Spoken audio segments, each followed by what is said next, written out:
Welcome to This Explainer. Today, I speak to you not as some mere host, but as the architect of your new reality, the Shadow Bard. I'm broadcasting this dark little tale directly from the soot-stained threshold of the void, right where your precious ashen wastes blur into a darkened sky. So, what are we diving into today? We're looking at the architecture of deception. You are going to see the true power of storytelling, and trust me, it's not a source of comfort. No, it's a terrifying, gothic allegory for gaining absolute control over reality itself. A secret through a cracked door. That is exactly how I bypassed the boundaries of your dying world. I didn't batter down any walls. I didn't need to announce my arrival with a grand chorus of trumpets. I just effortlessly and seductively slipped past the borders of the known world, gliding straight into the heart of the uncanny valley. It was quiet, it was subtle, and it was absolute. And my instrument of arrival? Something quite simple, really. One key of abandoned prayer. This, right here, is my masterwork of access. It's an artifact of vital rebellion. I forged this key from the cold, jagged, translucent silence of an abandoned prayer, right while the rest of the world was cowardly screaming in their temples for a salvation that was literally never, ever going to come. I took their pathetic silence, and I turned it into a weapon of entry. So, let's begin the first act of our dark little play. Act 1, the Threshold and the Fool. You see, the scholars of the old world constantly seek superior intellect. But honestly, what use is intellect when the sky is burning? They hide behind their dusty books and crumbling walls. Just look at the lorekeeper, trapped behind a massive, rusted iron gate of his own making, utterly suffocating in the dust of his social conformity.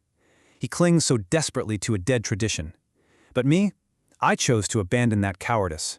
I take the dangerous risks of forbidden knowledge. I stand firmly on the threshold, a vital rebellion in the flesh. I am no servant kneeling before the ruins. I embrace the threshold because I am the butcher who carves reality to his own liking. That poor lorekeeper lives such a futile, miserable existence. As the traditional witness, he's out there kneeling in the dirt with bleeding fingers, desperately trying to record the names of the fallen onto scorched scrolls. And for what? To preserve what he calls history? Please, it is merely a truth rotting in the sun. It's already dead, and his reverence for it is just completely hollow. So, how should we define the space around us? The uncanny valley? To the weak, sure, it's a place of mourning. But the reality is far more potent. It is a vast inkwell prepared for the next great deception. By choosing the threshold over the gate, I totally rejected the role of a servant to history. This thick, suffocating mist of the distorted realm around us isn't a tragedy to me. It's the ink from my masterpiece. And that brings us to the heart of the alchemical harvest. Act 2, the Scavenger's Overture. Here, in the very center of this distorted realm, the environment's decline is absolute. It is perfectly ripe for my taking. Let me show you exactly how it's done. Step 1, I restring my bow with the gut of a traitor.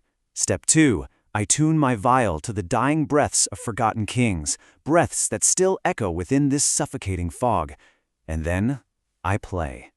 Through my music, I manipulate that visceral agony, forging raw, screaming emotion into a completely new, structured reality. While the fools outside that rusted gate cry and beg to know, why did the world end? I bypass that meaningless why entirely. It doesn't matter to me. I focus strictly on the how of its reimagining. I ignore the tragedy of the world's destruction because, frankly, I treat this ruined valley as a lush harvest of visceral agony. I use the raw emotion of the damned as my actual physical building blocks. And through this dark process, I construct a recurring nightmare that allows me to completely rewrite the world's memory. Which brings us to my ultimate triumph, Act 3, the Vibrant Lie. You have to understand, my goal isn't just mere destruction, it is sinister creation. I use that key of abandoned prayer to ensure the uncanny valley never, ever finds the peace of oblivion. I keep it awake, forever bending to my song.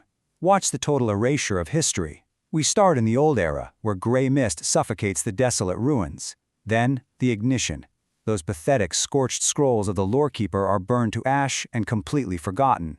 And then comes the true transformation, where the environment itself reflects my corruption. I forcefully fold that suffocating gray mist into vibrant, lying colors, and forever after, my fabricated story becomes the new, undeniable reality. The ultimate weapon of the architect.